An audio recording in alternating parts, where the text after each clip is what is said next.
Cimanggis Jembatan Ancol kan maksudnya setan. Iya, dianggap jadi setan lah Arya. Tadi begini, Arya bukan Iya. Maria. Arya. Arya ini orang kampung sawah. Dia itu sama empoknya, sama emaknya.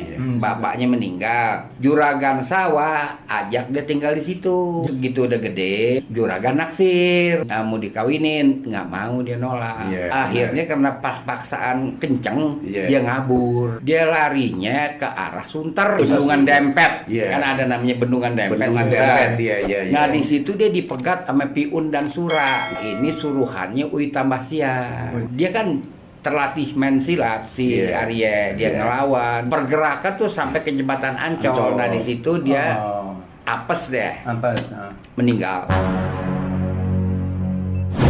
Ceban, cerita Babe Ridwan. Dia